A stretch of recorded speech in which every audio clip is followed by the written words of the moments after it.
أعوذ بالله من الشيطان الرجيم. بسم الله الرحمن الرحيم.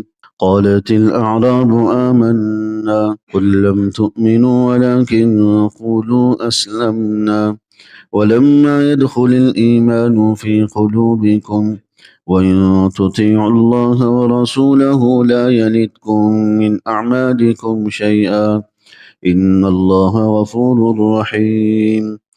إنما المؤمنون الذين آمنوا بالله ورسوله ثم لم يرتابوا وجاهدوا بأموالهم وأنفسهم في سبيل الله أولئك هم الصادقون. قل أتعلمون الله بدينكم والله يعلم ما في السماوات وما في الأرض والله بكل شيء عليم. يمنون عليك أن أسلموا قل لا تمنوا علي إسلامكم بل الله يمن عليكم أن هداكم للإيمان إن كنتم صادقين. إن الله يعلم غيب السماوات والأرض والله بصير بما تعملون. سورہ حجرات کی آخری چند آیتوں کی تلاوت کی ہے، آیت نمبر 14 سے آخر تک۔ گزشتہ کئی اتواروں سے سورہ حجرات کا درس چل رہا تھا۔ سورت کے آغاز میں سورت کی اہمیت عرض کی گئی تھی کہ اللہ جل شانہ نے سورہ مبارکہ کے اندر معاشرتی اور بہت سے اسلامی احکام اور ایسے احکام اور ہدایات اور تعلیمات ارشاد فرمائی ہیں جو معاشرے کی اصلاح، فلاح، بہبود، امن و امان کے لیے بنیادی حیثیت رکھتی ہیں۔ اس لیے سورہ مبارکہ کا وقتاً فوقتاً مطالعہ کرتے رہنا چاہیے اور اپنی زندگیوں میں ان احکام کو پیدا کرنے کی کوشش کرنی چاہیے۔ یہ آخری آیات ختم سورت تک ہم نے پڑھی ہیں۔ ان آیات مبارکہ کا ترجمہ یہ ہے: قالت الاعراب آمنا، کہ دیہاتی لوگ یہ کہتے ہیں کہ ہم ایمان لائے۔ قل لم تؤمنوا ولكن قولوا اسلمنا، اے نبی آپ کہہ دیجئے کہ تم ایمان نہیں لائے لیکن یہ کہو کہ ہم نے ظاہری اطاعت اختیار کر لی ہے۔ وَلَمَّا يَدْخُلِ الْإِيمَانُ فِي قُلُوبِكُمْ، کیونکہ ایمان تمہارے دلوں میں داخل نہیں ہوا۔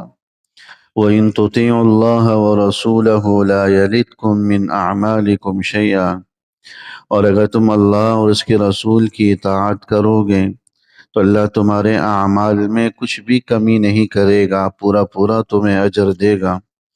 ان اللہ غفور الرحیم، بے شک اللہ بڑا بخشنے والا، بہت رحم کرنے والا ہے۔ انما المؤمنون الذین آمنوا باللہ ورسولہ ثم لم يرتابوا، حقیقی ایمان والے تو بس وہ ہیں جو اللہ پر، اس کے رسول پر ایمان لائے، ثم لم يرتابوا، پھر کسی قسم کی شکوک و شبہات میں مبتلا نہیں ہوئے۔ وجاہدوا باموالہم وانفسہم فی سبیل اللہ، پھر اپنی مال اور اپنی جان کے ذریعے اللہ کے راستے میں جد و جہد کیا، جہاد کیا۔ اولئک هم الصادقون، در حقیقت یہی سچے اور پکے ایمان والے ہیں۔ قل اتعلمون اللہ بدینکم، اے ایمان والے، اے اللہ کے نبی آپ یہ کہہ دیجئے، اتعلمون اللہ بدینکم، کیا تم لوگ اللہ کو اپنے ایمان کی خبر دیتے ہو؟ واللہ یعلم ما فی السماوات وما فی الارض، اللہ تو آسمانوں و زمین میں جو کچھ ہے ان سب کو جانتا ہے۔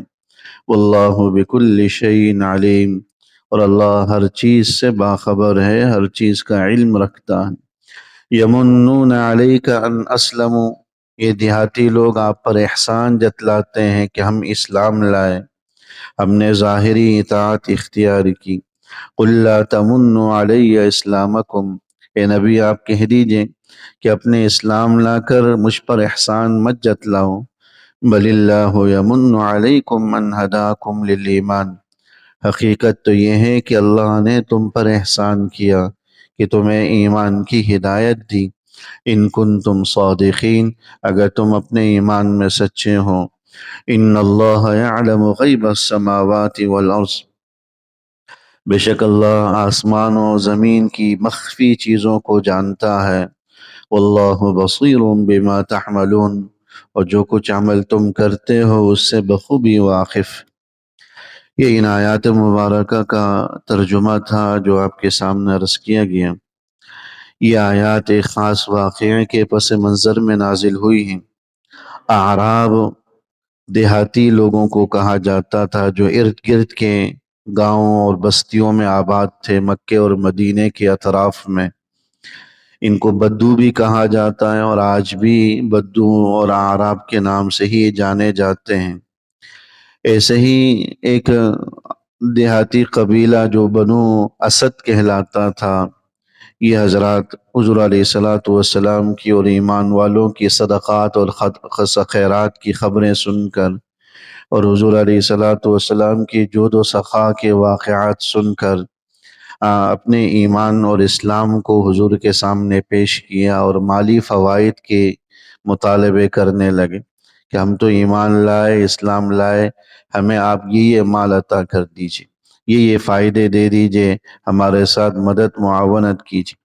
تو حقیقتاً یہ لوگ صرف مالی فوائد کے غرض سے اپنے اسلام کا اظہار کر رہے تھے، حقیقتاً دل میں ان کے ایمان نہیں تھا، اللہ اور اس کے رسول کی اطاعت کا جذبہ نہیں تھا۔ تو ظاہری طور پر اطاعت اور ظاہری طور پر اپنے اسلام کا اظہار تھا۔ اللہ جل شانہ نے ان واقعات کے ذیل میں یہ آیات مبارکہ نازل فرمائی۔ حضور علیہ السلام کے جود و سخا کے واقعات ویسے ہی مشہور تھے۔ بعض احادیث مبارکہ کے اندر ایک دیہاتی کا یہ بھی واقعہ لکھا۔ یہ ان پڑھ اور شہری آداب اور حقوق سے ناواقف لوگ ہوتے تھے۔ ایک دیہاتی آیا، حضور علیہ السلام آگے چل رہے تھے، آپ کی گردن پر اس نے چادر ڈال دی، اور چادر ڈال کر زور سے کھینچ، وہ سخت کھردری چادر تھی، ایسے زور سے کھینچا کہ آپ کی گلے پر اس چادر کے نشانات آ گئے، بل پڑنے لگے، اور ساتھ کہنے لگا کہ جو کچھ مال تمہارے پاس ہے اللہ نے جو تمہیں دیا وہ مجھے دو۔ حضور نے جو ہے حضرات صحابہ آگے بھی بڑھے اس کو روکنے کے لیے، لیکن حضور نے منع فرمایا۔ حضور نے فرمایا کہ پہلے تم اپنی چادر ہٹاؤ پھر میں دیتا ہوں۔ یہ وہ دیہاتی نہیں مانا کہ نہیں پہلے آپ مجھے دے دیجئے پھر میں چادر ہٹاؤں گا، وہ زور سے کھینچ رہا تھا۔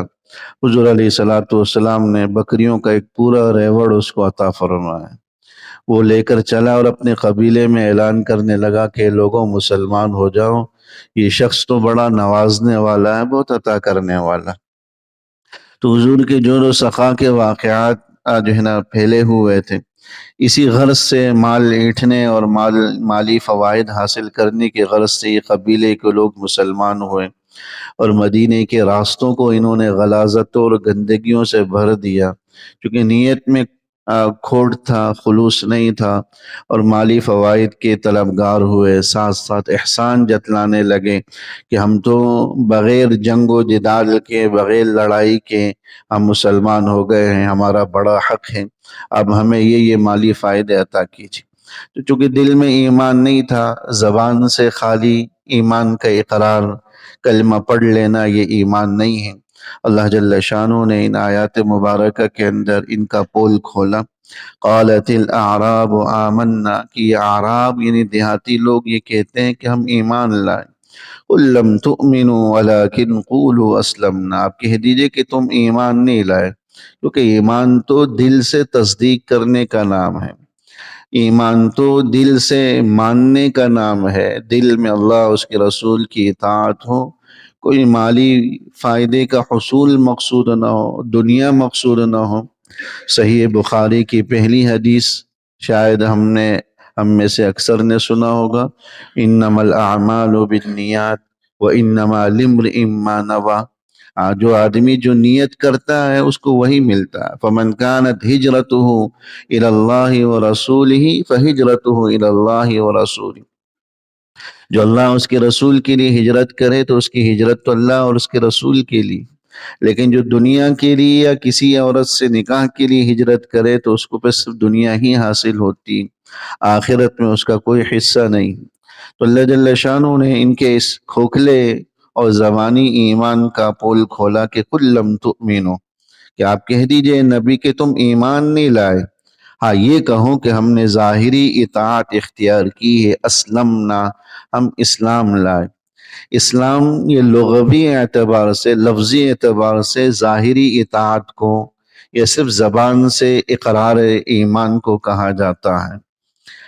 لغوی اور اصطلاحی یہ دو لفظ استعمال ہوتے ہیں. لغوی کا معنی ہوتا ہے اصل لفظ کی جو معنی ہے وہ مراد ہوتا ہے، لیکن دین اور شریعت نے اس لفظ کو کسی خاص چیز کے لیے استعمال کیا ہو، یہ اصطلاح کہلاتی ہے. جیسے لفظ صلاۃ ہے، صلاۃ حی علی الصلاۃ، او نماز کی طرف. صلاۃ یہ عربی زبان میں دعا کو کہا جاتا ہے، یہ اس کا لغوی معنی ہے، لفظی معنی ہے. لیکن ہماری شریعت اور دین کے اندر صلاۃ مخصوص عبادت کو کہا جاتا ہے، جو رکوع و سجدے پر مشتمل ہو، اس کو کہا جاتا ہے. لیکن لفظی اور لغوی اعتبار سے صلاۃ دعا کو کہا جاتا ہے. تو قرآن کریم نے کہیں کہیں لفظ صلاۃ دعا کے معنی میں بھی استعمال فرمایا ہے. جیسے قرآن کریم سورہ احزاب کے اندر ہیں، ان اللہ و ملائکتہ یصلون علی النبی، اللہ بھی نبی پر صلاۃ بیچتا ہے. صلاۃ تو درود و صلاۃ ایمان والوں کے لیے، انسانوں کے لیے تو صلاۃ سے مراد وہ درود شریف ہے. لیکن جب اللہ کی طرف صلاۃ کی نسبت ہوتی ہے تو اس سے رحمت اور دعا مراد ہوتی ہے، رحمت مراد ہوتی. تو یہ لوگ اس ظاہری طور پر اطاعت انہوں نے اختیار کی، اس لیے اسلمنا کا لفظ استعمال فرمایا کہ انہوں نے ظاہری اطاعت اختیار کی ہے. تو یہ لغوی معنی میں یہاں استعمال ہوا. جو اس کا اصطلاحی معنی ہے، یعنی ایمان کے اندر جو اسلام معتبر ہے اس سے مراد وہی ایمان ہی ہے. تو ایمان اور اسلام میں در حقیقت کوئی فرق نہیں. ہاں اتنا فرق ہے کہ ایمان دل سے شروع ہو کر ظاہر پر ختم ہوتا ہے، اور اسلام ظاہر سے شروع ہو کر دل پہ ختم ہوتا ہے. نتیجہ دونوں کا ایک ہے. جو ایمان والا نہیں ہے تو وہ اسلام والا بھی نہیں ہے، جو اسلام والا نہیں ہے تو ایمان والا بھی نہیں. وَمَنْ يَبْتَغِ غَيْرَ الْإِسْلَامِ دِينًا فَلَنْ يُقْبَلَ مِنْهُ، جو اسلام کے علاوہ کسی اور دین کو اختیار کرے گا ہرگز قبول نہیں کیا جائے گا. حضور نے فرمایا کہ انما امرت ان اکون اول من اسلم، مجھے اس بات کا حکم دیا گیا ہے کہ میں ان لوگوں میں سے بنوں جو سب سے پہلے اسلام لائے. امرت ان اقاتل الناس حتی یقولوا لا الہ الا اللہ، یہاں تک کہ وہ لا الہ الا اللہ کا اقرار کر لے، دل سے اس کو مان لے. تو حقیقت میں ایمان اور اسلام میں کوئی فرق نہیں ہے. لفظی اعتبار سے ہم کہہ سکتے ہیں کہ ایمان دل کی تصدیق کا اور دل سے سچا جاننے کا نام ہے، ماننے کا نام ہے. اور اسلام لفظی اعتبار سے، لغوی اعتبار سے ظاہری اطاعت، ظاہری طور پر ماننے کا نام ہے. لیکن حقیقت کے اعتبار سے یہ دونوں ایک ہی. تو چونکہ ان کے دلوں میں حقیقتاً ایمان موجود نہیں تھا، اس لیے اللہ جل شانہ نے لم تؤمنو کہہ کر ان کے دل میں موجود کھوٹ کو ظاہر کیا، نفاق کو ظاہر کیا کہ لم تؤمنو، کہ تم ایمان نہیں لائے. ولیکن قولوا اسلمنا، یہ کہو کہ ہم نے ظاہری اطاعت اختیار کی ہے. ولما يدخل الایمان فی قلوبکم، کیونکہ ایمان ان کے دلوں میں داخل نہیں ہوا تھا. مدینہ منورہ کے اندر انگنت منافقین تھے جن کے دلوں میں نفاق تھا، لیکن حضور علیہ الصلوۃ والسلام کا اور حضرات صحابہ کا معاملہ ان کے ساتھ ایمان والوں ہی کی طرح تھا. کیونکہ ظاہری اعتبار سے ہم ظاہر کے پابند ہیں، دل کا حال یہ صرف اللہ کو پتہ ہے. لہذا اگر کوئی بھی آدمی لا الہ الا اللہ کہہ دیتا ہے تو ہم پر لازم ہے کہ اس کو مسلمان سمجھے، اس کے ساتھ مسلمانوں والا سلوک کریں، مسلمانوں والا معاملہ کریں. دل میں کس کے کیا ہے، دل میں کس کے کھوٹ ہے، دل میں کس کے کیا برائی ہے، اس کے ہم نہ پابند ہیں، نہ مکلف ہیں، نہ ہم سے پوچھ ہوگی. حضرت اسامہ رضی اللہ تعالیٰ عنہ، حضرت اسامہ ابن زید رضی اللہ تعالیٰ عنہ ایک غزوے میں تھے، ایک مشرک کو پچھاڑ دیا اور نیچے گرا کر اب تلوار سے اس کا سر تنچے سے جدا کرنے لگے، تو اس وقت فوراً اس نے لا الہ الا اللہ کہہ دیا، گرا دیا ہے نیچے، اس کو مارنے لگے ہیں، قتل کرنے لگے ہیں، تو اسی وقت فوراً اس نے لا الہ الا اللہ کہہ دیا، کلمہ پڑھ لیا، ایمان کا اظہار کر دیا۔ حضرت اسامہ یہ سمجھے کہ یہ تو ڈر کی وجہ سے کر رہا ہے، یہ دل سے ایمان نہیں لا رہا، اپنی جان بچانے کے لیے ایمان کا اظہار کر رہا ہے، یہ حقیقتاً ایمان نہیں لا رہا، لہذا انہوں نے یہ سوچ کر اسے مار دیا، قتل کر دیا۔ حضور علیہ السلام اتنا سخت ناراض ہوئے، حضرت اسامہ فرماتے ہیں کہ کاش میں آج ہی کے دن پیدا ہوا ہوتا، یعنی مجھے اتنی سخت تکلیف ہوئی حضور کے ڈر اور ناراضگی کی وجہ سے، میں اتنا ڈرا کہ میں تو اپنی پیدائش پر بھی افسوس کرنے لگا کہ کاش میں اس سے پہلے پیدا ہی نہ ہوا ہوتا، آج ہی پیدا ہوا ہوتا۔ حضور بار بار ان سے کہتے تھے ہلا شققت قلبہ، کیا تم نے اس کے دل کو چیر کر دیکھا تھا کہ وہ ڈر کی وجہ سے ایمان لا رہا ہے؟ ہلا شققت قلبہ، آخرت میں تم کیا جواب دے گے؟ میں تمہارے اس عمل سے برات کا اظہار کرتا ہوں، یہاں تک حضور نے فرمایا۔ تو ہم ایمان والے ہونے کے ناطے ہم ظاہر کے پابند ہیں، ظاہراً جو آدمی جیسا کر رہا ہے ہم اس کو جو ہے قبول کرتے ہیں اور اس پر اسلام کے اور مسلمانوں کے احکام جاری کرتے ہیں۔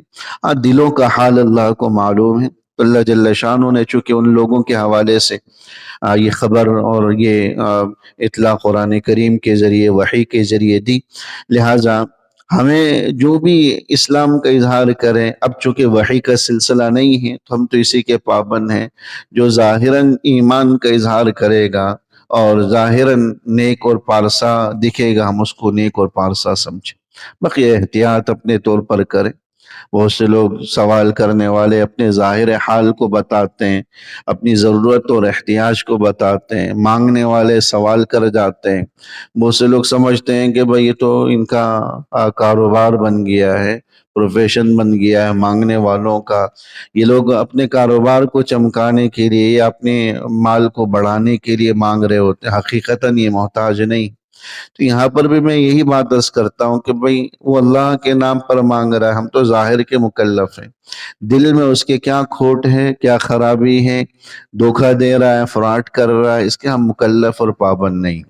ہم تو دیکھ رہے ہیں کہ اللہ کے نام پر مانگ رہا ہے، اپنی غربت اور فقر کا اظہار کر رہا ہے، ہم ظاہر کے پابند ہیں، بقیہ دھوکہ دہی کا گناہ اس پر ہوگا۔ عبداللہ ابن عمر رضی اللہ تعالی عنہما ان کے بارے میں آتا ہے کہ یہ کسی بھی غلام کو، اپنے غلام کو جب دیکھتے کہ نماز پڑھ رہا تو اس کو آزاد کر دیتے تھے، نماز پڑھتا ہوا دیکھ لیتے تو آزاد کر لیتے تھے۔ غلاموں کو یہ بات پتہ چل گئی کہ حضرت عبداللہ ابن عمر جو ہے نا وہ آزاد کر دیتے ہیں، لہذا جیسے ہی حضرت عبداللہ ابن عمر رضی اللہ عنہما آنے لگتے تو نماز میں شروع ہو جاتے تھے تاکہ آزادی مل جائے۔ تو عبداللہ ابن عمر آزاد کر دیتے تھے کہ جاؤ میں نے تمہیں آزاد کی۔ کسی نے بتلایا کہ حضرت یہ تو صرف دھوکہ دینے کے لیے نماز پڑھتے، اللہ کے لیے نہیں پڑھتے، آپ کو دکھلا رہے ہیں کہ بھئی ہم نماز پڑھ رہے تاکہ آپ آزاد کر دیں۔ ایک جملہ فرمایا کہ من خدعنا باللہ ان خدعنا، جو اللہ کے نام پر دھوکہ دے دیتا ہے تو ہم دھوکہ قبول کر لیتے، اللہ کے نام پر دے رہے ہیں، ہم تو اللہ کے نام پر دے رہے ہیں، بقیہ اس کے دل میں کیا دھوکہ ہے، کیا فراڈ ہے، اس کی نیت کیا ہے، اس کا جناب وہ جانے، اس کا رب جانے۔ ہم ظاہر کے مکلف ہیں، ظاہر کے پابند ہیں، ظاہر کو دیکھ کر ہم چلتے ہیں۔ اس لیے اللہ جل شانہ نے ان آیات میں فرمایا وَلَمَّا يَدْخُلِ الْإِيمَانُ فِي قُلُوبِكُمْ، کہ ان کے دلوں میں ایمان داخل نہیں ہوا تھا۔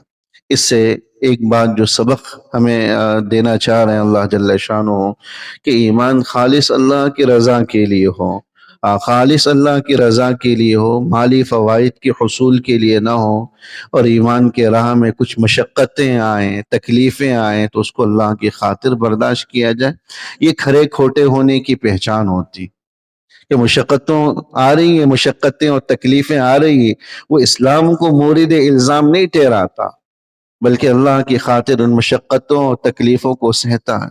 وہ حضرات صحابہ کا ایمان وہ تھا ایمان جو صحیح معنی میں وہ لے کر آئے۔ بلال حبشی ہیں، ایمان لانے کی وجہ سے گرم تپتی ہوئی صحرا میں لٹا دیا جاتا ہے۔ فرماتے تھے کہ میرے زخموں سے نکلنے والا خون اور پیپ میرے نیچے موجود پتھروں کو ٹھنڈا کر رہا ہوتا، لیکن اس حال میں بھی احد احد کا نعرہ ان کے زبان پر تھا۔ مالی فوائد تو دور کی بات، مشقتیں بھی اللہ کے نام پر برداشت کی، اسلام کو مورد الزام نہیں ٹھہرایا۔ تو جس طرح اسلام کے حوالے سے یہی حکم ہے، ایسے ہی نیک اعمال کے حوالے سے بھی یہی حکم ہے۔ جب کبھی ہم نیکی کے راستے کی طرف چلیں، پہلے ہم غلطی اور گناہ کے راستے پر تھے، تو بس اوقات اس راستے میں ہمیں ہو سکتا ہے مشقتیں اٹھانی پڑیں، تکلیفیں اٹھانے پڑیں۔ ابھی تک دین سے دور تھے، اب ہم دین کی طرف متوجہ ہوئے، داڑھی رکھنا شروع کر دیا، لباس شریعت اور سنت کے مطابق کرنا شروع کر دی، عبادات طاعات شروع کر دیے۔ لوگوں نے کئی طرح کی باتیں کر لی، لوگوں نے جو ہے نا تانے دینا شروع کر دیا۔ ہو سکتا ہے کچھ آزمائشیں گھر والوں کی طرف سے بھی آ جائیں، گھر والے کہیں کیا حلیہ اور گیٹ اپ تم نے بنا لیا۔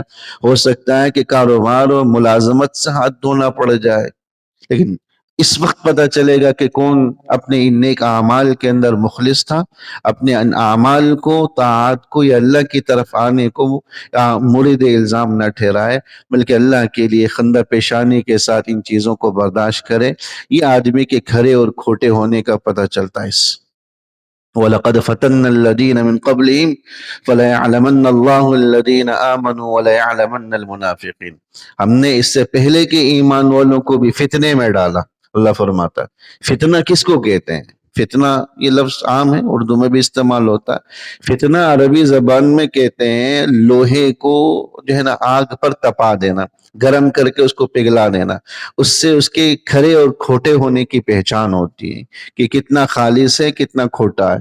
سونے کو آگ میں پگھلا کر اس کی پہچان کی جاتی ہے کہ اس میں کتنا کھوٹ ہے، مٹی اور پتھر اس قسم کی چیزیں شامل ہیں، کتنا خالص سونا ہے۔ خالص سونا پگھل جاتا ہے، یہ چیزیں پتھر کی اور زمین کی چیزیں ہوں، مٹی ریت ہو، یہ نہیں پگھلتی، تو اس کے ذریعے پہچان ہوتی، اس کو فتنہ کہا جاتا ہے عربی زبان میں۔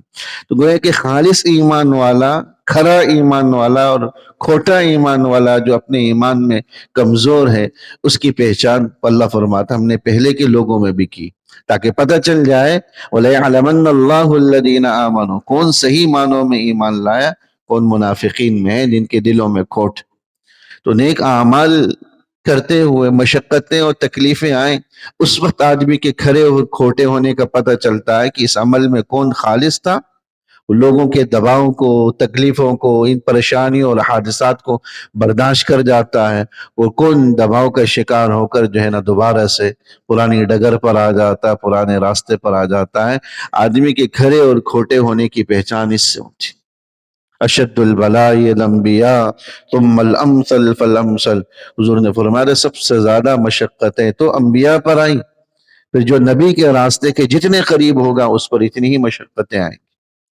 تو اس لیے نہ ایمان کو مورد الزام ٹھہرائیں، نہیں طاعت اور نیک اعمال کی طرف آنے کو مورد الزام ٹھہرانا چاہیے، بلکہ تو یہ دین کا ایک حصہ ہے۔ جو ہے اللہ جل شانہ نے پہلے کے لوگوں کو بھی آزمایا، یہ آزمائشیں آتی ہیں اور اسی سے ہی کھرے کھوٹے ہونے کا پتہ چلتا ہے۔ اللہ جل شانہ جو ہے ہمیں ایمان میں مخلص بنائے۔ وَإِن تُطِيعُوا اللَّهَ وَرَسُولَهُ لَا يَلِتْكُم مِّنْ أَعْمَالِكُمْ شَيْئًا إِنَّ اللَّهَ غَفُورٌ رَّحِيمٌ۔ پھر اگلی آیت کے اندر، آیت نمبر 15 کے اندر اللہ نے حقیقی ایمان کی پہچان بتلائی، علامت بتلائی۔ یہ تو منافقین کا ذکر تھا جو زبانی دعوی خرچ کرتے تھے۔ حقیقی ایمان کیا ہے؟ انما المؤمنون الذین آمنوا باللہ ورسولہ۔ حقیقی ایمان وہ ایمان والے وہ ہیں جو اللہ پر، اس کے رسول پر ایمان لاتے ہیں، ثم لم یرتابوا، پھر کسی قسم کے شکوک میں مبتلا نہیں ہوتے۔ یار اگر میں یہ عمل نہ کرتا، میں داڑھی نہ رکھتا، میں دین کی طرف نہیں جاتا تو شاید اس مشقت سے، اس تکلیف سے بچ جاتا۔ میں ایمان قبول نہ کرتا تو میں ان تکالیف سے بچ جاتا، ان مشقتوں سے بچ جاتا۔ جیسے ان قبیلے والوں کا معاملہ تھا، مالی فائدہ حاصل ہوا تو ٹھیک، مالی فائدہ حاصل نہیں ہوا تو جو ہے وہ ایمان کے حوالے سے شکوک و شبہات کہ ہمارے ایمان لانے کا کیا فائدہ ہوا، ہمیں کوئی مالی فائدہ ہی حاصل نہیں ہو رہا۔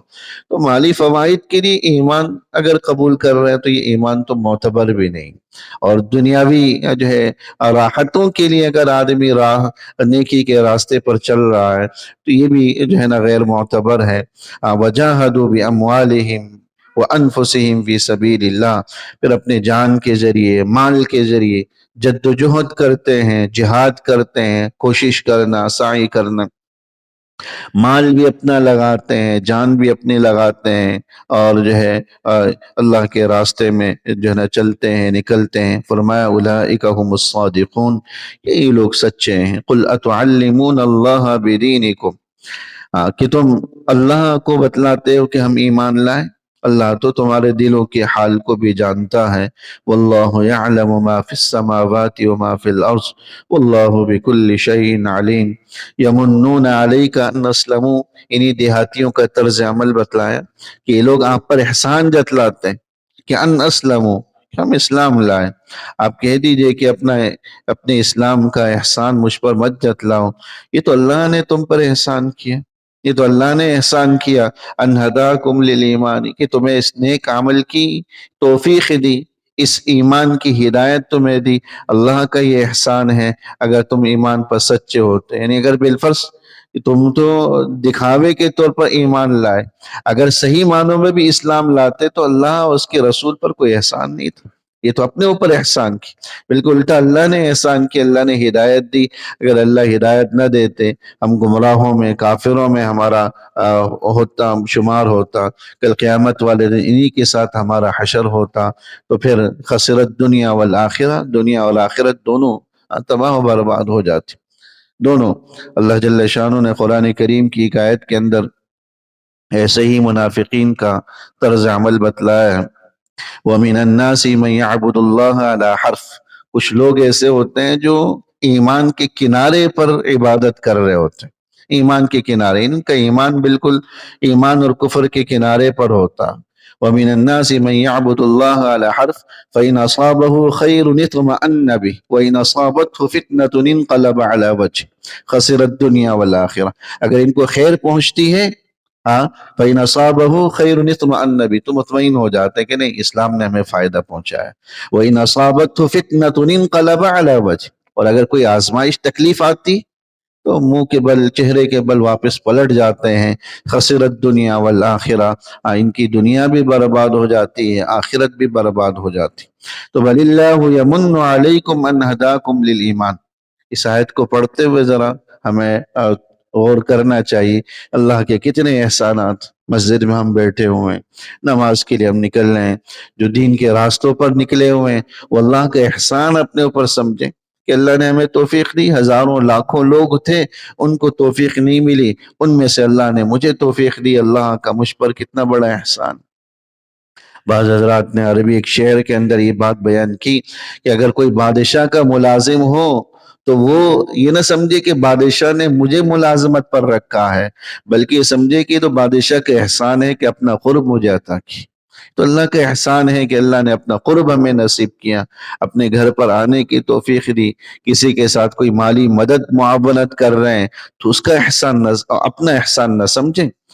وَلَا تُبْطِلُوا صَدَقَاتِكُمْ بِالْمَنِّ وَالْأَذَىٰ، احسان جتلا کر، تکلیف دے کر اپنے صدقات کو، اپنے مدد معاونت کو ضائع نہ کریں۔ یہ تو اس کا احسان ہے کہ اس کی سبب سے، اس کی وجہ سے آپ کو اس نیک عمل کی توفیق ملی، وہ تو ذریعہ بنا، وہ تو ذریعہ بنا، اور آپ کے اس نیک عمل کا، آپ کی اس اجر و ثواب کا، تو اس کا احسان من ہونا چاہیے۔